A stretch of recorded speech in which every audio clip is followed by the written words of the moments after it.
Recording is on.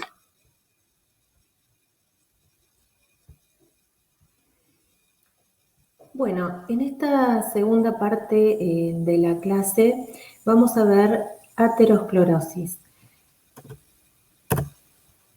La aterosclerosis se encuentra dentro de lo que se denomina arteriosclerosis, donde, como dice la palabra, esclerosis viene del endurecimiento y artero viene del endurecimiento entonces de las arterias. Entonces, la arteriosclerosis es un grupo de enfermedades que tienen en común el engrosamiento de las paredes vasculares y con esto la pérdida obviamente de la elasticidad. Bueno, dentro entonces de arteriosclerosis se encuentran enfermedades muy poco conocidas, como por ejemplo la esclerosis calcificada de Mockenberg, la arteriosclerosis, que no las vamos a ver, y se encuentra la que denominamos aterosclerosis. Entonces acá la parte del principio de la palabra hace referencia a la presencia de un ateroma, ¿sí? El ateroma es una placa que se forma en la pared interna del vaso, que tiene un núcleo central en los lípidos, y que justamente hace que disminuya el calibre de ese vaso afectado, como se ve acá en la figura. La aterosclerosis es una enfermedad muy prevalente. Vamos a ver que el mecanismo fisiopatológico está directamente ligado a un aumento o una gran cantidad de lípidos, o sea, a las dislipemias que vimos en la primera parte de la clase, y esto a su vez está muy ligado a dietas ricas en lípidos y por lo tanto es muy prevalente en muchos de los países desarrollados. Bueno, acá lo que se muestra es cuáles son las localizaciones más comunes de aterosclerosis con un orden de frecuencia. Entonces, es muy frecuente encontrarlo en la aorta abdominal y las arterias ilíacas. También en segundo orden se encuentran las arterias coronarias y esto está directamente ligado a que ocurran los infartos agudos de miocardio. Afecta a la aorta torácica y a las arterias femorales hipopíteas, que ya son de menor calibre, más musculares, menos elásticas, ¿sí? A las arterias carótidas y a varias de las arterias cerebrales, que entonces la afección de estas hace que la aterosclerosis esté ligada a los strokes, ¿sí? O accidentes cerebrovasculares que vimos también en las clases anteriores. Bueno, en esta diapositiva les muestra cómo ocurre la evolución de la aterosclerosis. Fíjense que la evolución de esta enfermedad es lenta. Acá se muestra cómo va evolucionando en los años de una persona. Y el primer punto que por ahí hay que tener claro es que en realidad es una enfermedad que comienza o que se da desde los primeros decenios de la vida, ¿sí? Allí se comienza ya a depositar los lípidos en las paredes de los vasos y esto va aumentando a medida que aumenta la edad de la persona hasta llegar a realmente la formación de una placa, que esto por lo general ocurre entre los 40 y 50 años. Pero fíjense que los signos clínicos recién aparecen aproximadamente a los 50 años o por encima de los 50 años. Entonces, esto, parecido a lo que vimos con la hipertensión arterial, son enfermedades sumamente silentes en todas las primeras etapas en que se desarrollan y nuevamente los signos clínicos aparecen tardíamente y son bastante graves. Entonces fíjense que de vuelta la aterosclerosis está directamente ligada al infarto de miocardio, a los infartos cerebrales, accidentes cerebrovasculares, a las gangrenas en los miembros y a la aparición de aneurismas. Todas estas situaciones son realmente graves. Entonces, la idea, digamos, sería justamente prevenir este desarrollo o hacer, más que prevenir, yo diría que hacer que este desarrollo sea más lento, porque en realidad esto va a ocurrir sí o sí. Incluso podríamos pensar que en algún punto es parte del envejecimiento fisiológico. Ahora bien, no es lo mismo que la formación de una placa ocurra hacia los 80 años a que la formación de una placa madura ocurra en los 40 o 50 años de una persona.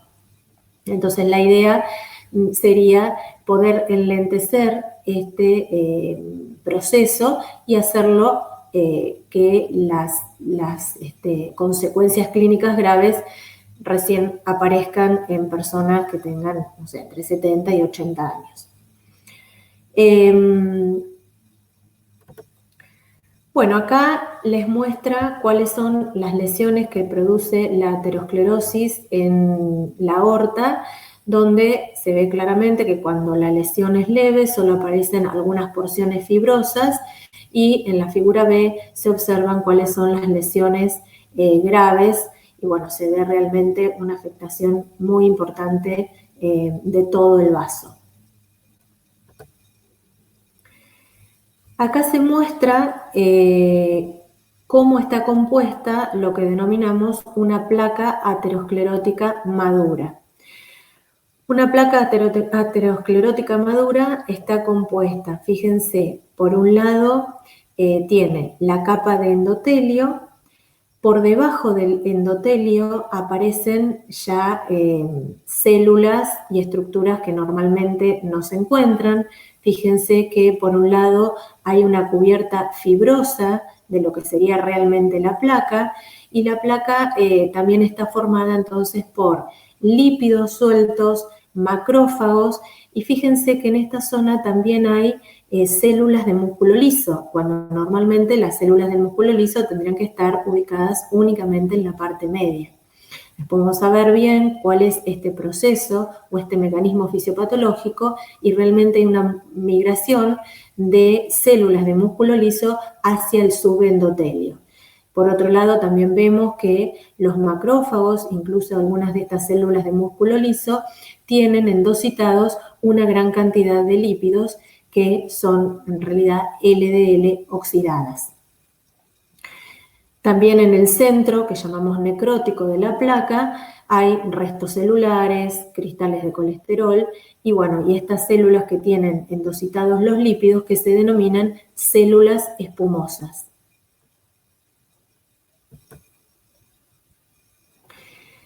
En esta diapositiva se observa un vaso, que en este caso es una arteria coronaria. En esta parte superior se ve la pared sana del vaso, esto sería la luz del vaso, y toda esta zona nos muestra la formación de una placa. Entonces, en el primer punto uno ve cómo la luz del vaso está totalmente disminuida, ¿sí? Por otro lado, por la presencia de la placa, ¿no? La placa, que sería todo esto, de vuelta, se ve un centro con una gran acumulación de lípidos, de células necróticas, como dijimos anteriormente, y esto está rodeado por todo lo que se ve acá color azul, que sería la parte de la cubierta fibrosa que ocurre sobre la placa. Esto es porque esta tinción azul es porque el colágeno se tiñe de este color. Entonces fíjense que todo lo que ustedes ven azul es la presencia de colágeno que se ha depositado sobre la placa e incluso puede estar también en la parte inferior de la misma. Bueno, esto es lo que hace que en este tejido fibroso que crece sobre el centro lipídico de la placa y que hace la característica de que una placa ya está madura, ya está formada, ya es irreversible, en este tejido fibroso también hay vasos sanguíneos o neovascularización que cuando esta placa se rompe, se produce todo un fenómeno de coagulación, entonces la aparición de un trombo por sobre la placa que produce aún más la oclusión de la arteria en la cual se forma, ¿no? Y generalmente esta es la causa de los infartos agudos de miocardio, o sea, cuando las placas están maduras, se rompen y se forma un trombo que termina de ocluir, la oclusión puede ser total o no. Bueno, acá vamos a ver un poco o a empezar a describir cuál es el mecanismo fisiopatológico de la aterosclerosis. Lo primero que tenemos que decir es que la aterosclerosis es una reacción inflamatoria crónica. Entonces, como dijimos, no es algo agudo, es algo que lleva un tiempo en desarrollarse y que afecta a la pared arterial y esto comienza con una lesión en el endotelio. Entonces, diferentes factores, como por ejemplo, está totalmente demostrado, la hiperlipemia, la hipertensión y las fuerzas, los cambios en las fuerzas hemodinámicas, hacen que se lesione el endotelio, las células endoteliales. Estas células endoteliales empiezan entonces a ser disfuncionales y se ve un aumento de la permeabilidad del endotelio, una activación de las moléculas de adhesión, una liberación de una gran cantidad de citoquinas. Todo esto, fíjense que está relacionado con lo que vimos de un proceso inflamatorio. Por eso hoy se sabe y se describe como una reacción inflamatoria crónica. La activación de diferentes factores de crecimiento y de diferentes mediadores vasoactivos. Bueno, y acá vamos a hacer una descripción un poquito más detallada de este mecanismo fisiopatológico que está muy bien descrito igualmente en el libro. Bueno, acá se ve cómo está formada la pared de un vaso, que esto ustedes ya lo saben, ¿sí? Con el endotelio, ¿sí?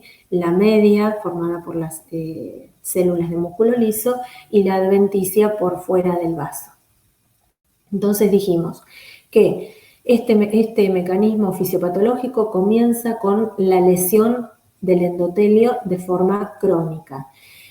¿Cuáles son los mecanismos lesivos? Bueno, la hiperlipemia, la hipertensión arterial y los factores hemodinámicos, están subrayados en rojo porque serían los más importantes, pero también se sabe que el tabaquismo produce la lesión del endotelio, básicamente por producir hipoxia en estas células. La homocisteína, que es un precursor de la cisteína, tiene efectos, por así decir, tóxicos sobre el endotelio, diferentes tipos de toxinas, algunas de las cuales pueden provenir incluso de algún tipo de infección, los virus y algún tipo de reacción inmunitaria pueden estar dentro de los factores que lesionan de forma crónica el endotelio. Pero de vuelta, los más importantes, la hipertensión, que ya vimos cuál es el mecanismo, y la cantidad excesiva de lípidos, ya se sabe que también produce una lesión en el endotelio. Con respecto a los factores hemodinámicos, están en esta otra filmina. Acá se ve que cuando el flujo es, digamos, no es turbulento, sino que es lineal, o lo que denominamos laminar, las fuerzas que se denominan shear stress, o sea que este flujo laminar hace sobre el endotelio, se sabe, y esto también lo vieron seguramente en fisiología, que libera toda una serie de mediadores, entre los cuales está el óxido nítrico, otros mediadores antitrombóticos y también mediadores que inhiben el crecimiento. Bueno, y vasodilatadores, como por ejemplo el óxido nítrico. Todo hace, digamos, o inhibe a la formación de una placa. Cuando este flujo deja de ser laminar y comienza a ser turbulento, esto puede ocurrir por ejemplo, en la bifurcación normal que hay en los vasos sanguíneos, esto ocurre, o también cuando ya hay formada, por ejemplo, una placa de ateroma, el flujo no es lineal, pasa a ser turbulento y hay estudios que demuestran que cuando el flujo es turbulento, el endotelio hace lo inverso, digamos, comienza a liberar sustancias o mediadores que son protrombóticos, favorecen la migración y de diferentes células, generalmente las que están involucradas en los procesos inflamatorios, y también induce la liberación de sustancias que activan el crecimiento. Entonces, volviendo a la anterior, cuando algo de esto ocurre en el endotelio comienza a ser disfuncional, ¿sí? Entonces, lo primero que ocurre, una de las cosas que primero ocurren, es un aumento de la permeabilidad. Cuando hay aumento de la permeabilidad, esto hace entonces que células de la sangre y de las que median el proceso inflamatorio van hacia la zona del subendotelio. Además, aumenta la adhesión de los monocitos que luego van a difundir hacia el subendotelio y se transforman en los macrófagos. Y cuando hay una hiperlipemia, o sea, hay un aumento de lípidos en sangre, los lípidos también van a ir hacia el subendotelio, que son esto que se ve acá amarillito. Estas son las plaquetas.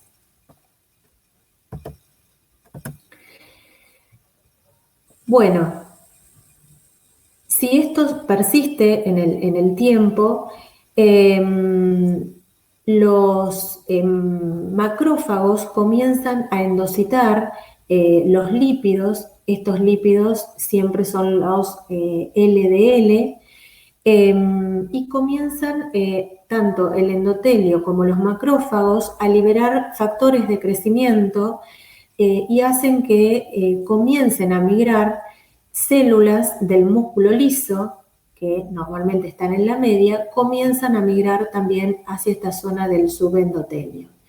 Además, tanto los macrófagos como el endotelio producen sustancias oxidantes que hacen que entonces este LDL, estas moléculas de LDL o de lipoproteínas de baja densidad, comiencen a oxidarse. A su vez, los macrófagos reconocen a estos LDL oxidados y los endocitan. ¿Sí? Acá ya vemos que hay dentro de los macrófagos. En la cuarta, digamos, fase que se describe acá, entonces vemos en el subendotelio una gran cantidad de macrófagos, una gran cantidad de células de músculo liso que han endocitado, fíjense, las células de músculo liso también, estos lípidos oxidados. Y esto es lo que se conoce como células espumosas, que son muy características de el mecanismo de la aterosclerosis. Bueno, a esto es lo que se le denomina la formación de la estría grasa. Por último, si estos estímulos nocivos persisten, esta estría grasa se va a transformar en lo que denominamos la placa de ateroma o un ateroma fibroadiposo. Lo importante es que hasta la formación de la estría grasa, es decir, de la diapositiva anterior hasta acá, todo esto pareciera ser reversible. Es decir, si uno elimina los estímulos nocivos, probablemente pueda volver hacia atrás el mecanismo. Si los mecanismos estos persisten en el tiempo, la estría grasa se convierte entonces en un ateroma fibroadiposo que ya en esta fase esto es irreversible. Entonces, ¿cómo está formado un ateroma fibroadiposo? Bueno, lo dijimos un poco al principio de la clase. Acá se ve entonces una proliferación de células de músculo liso en el subendotelio, una gran cantidad de colágeno, ¿sí? y algunas otras sustancias como elastina, es decir, que hay la formación de tejido fibroso generalmente sobre la placa. En el centro de la misma hay una gran cantidad de lípidos y seguimos viendo estas células espumosas que son los macrófagos y células de músculo liso que endocitan al LDL oxidado, ¿sí? Bueno, esto entonces sería una placa madura. A partir de este momento ya es posible que aparezcan los síntomas clínicos que dijimos hoy, o los signos clínicos, que son los que se conocen como complicaciones de la placa, que como dijimos al principio es que esta placa directamente o que crezca, ¿sí? Y directamente ocluye el vaso, la propia placa, o lo más común es que esta placa, dijimos, se rompa, ¿sí? Porque la sangre que sigue fluyendo la va debilitando, se rompe este tejido fibroso tiene vasos sanguíneos que al romperse se forma un trombo y ese trombo puede ocluir, como dijimos hoy, totalmente o parcialmente la arteria en la cual se encuentra. También pueden llegar a calcificarse o bien pueden debilitar la pared del vaso en esta zona y favorecer la aparición y la formación de aneurismas. Todas las complicaciones de la placa son realmente graves. Bueno, en esta diapositiva se da una síntesis o se sintetizan todos estos pasos que fuimos describiendo, así que pueden mirarlo en detalle para comprender realmente el mecanismo fisiopatológico. Lo importante acá, que por ahí no lo dijimos anteriormente, es, y que sí lo vimos en la primera parte de la clase, en la de dislipemias, fíjense que el colesterol libre que se encuentra, por ejemplo, o en los macrófagos o en el subendotelio, puede ser captado por las HDL, que eso lo vimos, y de esta manera llevados hacia el hígado y poder ser expulsado el colesterol fuera del organismo, ¿sí? Entonces, de vuelta acá, la función que tiene el HDL y por qué lo denominamos el colesterol bueno. Bueno, en este cuadro les hace una síntesis donde en realidad se hace como una nomenclatura desde los cambios histológicos y así se clasifica a la lesión de tipo 1, 2, 3, 4, con cómo va avanzando, ¿sí?, la formación de la placa. Esto no es importante que lo sepan, simplemente acá también se ve que a medida que va ocurriendo el proceso de la aterosclerosis, bueno, esto clínicamente es silente, lo que dijimos en un principio o en todas las primeras fases, digamos, del desarrollo de la enfermedad y que realmente se manifiesta hacia el final de la misma. Esto de vuelta, igual que con el caso de la hipertensión, y esto se da en otras patologías que son silentes, hace que las personas no recurran al médico porque no tienen signos ni síntomas que los afecten, por lo tanto generalmente se diagnostican tarde y por otro lado que también una vez que son diagnosticados y se da un tratamiento farmacológico para estas enfermedades, es difícil que la persona adhiera al tratamiento porque son tratamientos de por vida y porque muchas veces los propios fármacos tienen efectos secundarios que no sean demasiado agradables y hacen que las personas dejen el tratamiento. Bueno, y por último, ¿cuáles son los factores de riesgo de la aterosclerosis? Y bueno, los divide en los que no son modificables, obviamente, es el aumento de la edad, ya dijimos, un proceso que se va dando en todas las personas. Lo que podemos hacer es retrasar el mecanismo. El sexo masculino, ¿sí?, tiene más prevalencia la aterosclerosis en los hombres que en las mujeres, antecedentes familiares y alteraciones genéticas, como vieron entonces, la alteración de la hipercolesterolemia familiar, que obviamente no lo podemos modificar, porque es la mutación de un gen, ¿sí?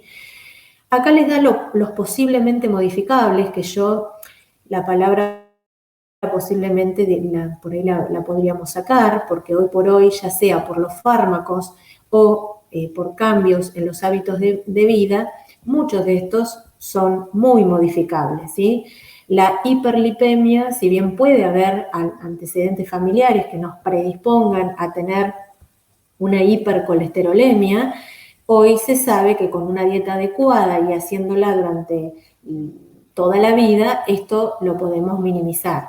Lo mismo ocurre con la hipertensión arterial, lo mismo, bueno, el tabaquismo es totalmente modificable, y la diabetes, que todavía no la vieron, pero cuando la vean van a ver que un tipo de diabetes, sobre todo la de tipo 2, que está muy relacionada con la obesidad, bueno, también con cambios de hábitos de vida y cambios en la dieta puede prácticamente desaparecer. Con respecto a la hiperlipemia, que por ahí no lo dije al principio, la aterosclerosis está directamente ligada con el aumento, como vimos en el mecanismo fisiopatológico, con el aumento del colesterol, ¿sí? O sea, con la hipercolesterolemia, no tanto con el aumento de triglicéridos. Y bueno, y dentro de los factores de riesgo dudosos o menos cuantificados, hay algunos que hoy en día ya están directamente relacionados, como es la obesidad, la inactividad física. Hoy ya se sabe que las personas que hacen actividad física tienen la capacidad de aumentar mucho el HDL y disminuir el LDL. Bueno, el estrés, homocisteína, eso ya lo dijimos. El consumo de alcohol, acá cuando el consumo de alcohol es poco, ¿sí? Se sabe que el alcohol tiene antioxidantes, sobre todo el vino, tiene antioxidantes que podrían, digamos, inhibir o favorecer a prevenir la aterosclerosis. El problema es cuando el consumo de alcohol es excesivo. Bueno, por otro lado, con respecto a los factores de riesgo en general, la suma, digamos, de los factores de riesgo hace que la probabilidad de tener aterosclerosis es más que la suma, ¿sí? O sea, es como que se multiplica. Y bueno, por otro lado, se sabe que la presencia de aterosclerosis está directamente ligada a la aparición del infarto agudo de miocardio, que es lo que vamos a ver en la próxima clase.